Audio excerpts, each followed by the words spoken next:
Iran's election commission says preliminary results suggest incumbent President Mahmoud Ahmadinejad is winning the race for the top job after roughly 1/3 of the ballots have been counted. He is said to have gained nearly 69% of the vote, but his main rival, the moderate former Prime Minister Mir Hossein Mousavi, is also claiming victory. The country's election commission had to extend the voting 3 times due to the high turnout, which it described as unprecedented. Mousavi has strong backing from the voters keen on reform, but as Katerina Nazarova reports, Ahmadinejad enjoys support from some unexpected places. Better the devil you know, and that is why Iranian President Mahmoud Ahmadinejad is banking on an American slogan to put him in the top spot for another 4 years. That's right, Mr. Ahmadinejad has taken a leaf out of the election guide of the Great Satan, as he calls the United States. Yes, we can is possibly the most potent political slogan of recent years, but will this American parallel be a winner for the Iranian president? I support him for his audacity, bravery and eloquence, and I'm sure that he is steady and strong enough to express himself easily.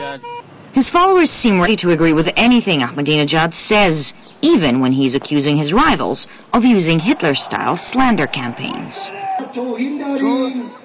We do not insult and slander, we have logic. God willing, our logic will beat all the insults, slanders and immoralities. A rather surprising choice of words for the man who made headlines denying the Holocaust and calling to wipe Israel off the map. But what is even more surprising, perhaps, is that many in Israel actually support the man. We're supporting the same idea as Iran, that Zionism should be wiped off the map. Zionism has no right to exist.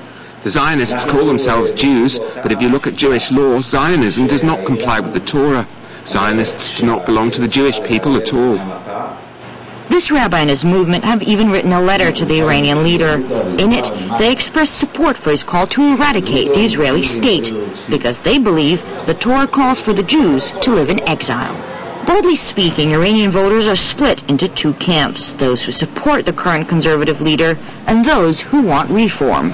But even some voters who do want reform believe the current leader is the man to deliver change. Women in Iran do have influence, but we cannot take part in the presidential race. It's a pressing issue, but I don't think the country's leader is against it. The race between Ahmadinejad and his main rival, former Prime Minister Mir Hossein Mousavi, is too close to call. This election has wider implications than just for the people of the Islamic Republic. Its outcome will be watched with interest by all the world's major powers. But it's the people who live here who will decide whether it's out with the old and in with the new. Katerina Nazarova, RT. While some aspects of Iran's foreign policy may change depending on who wins the election, Flint Leverett from the New America Foundation says Tehran's attitude to the U.S. has long been set. President Ahmadinejad has made it clear that he is open to dialogue and to better relations with the United States, but it's going to be a dialogue and, if possible, better relations within certain very strictly defined guidelines that reflect Iranian national interest. This isn't the position only of President Ahmadinejad. It's more importantly the position of the supreme leader, Ayatollah Khamenei.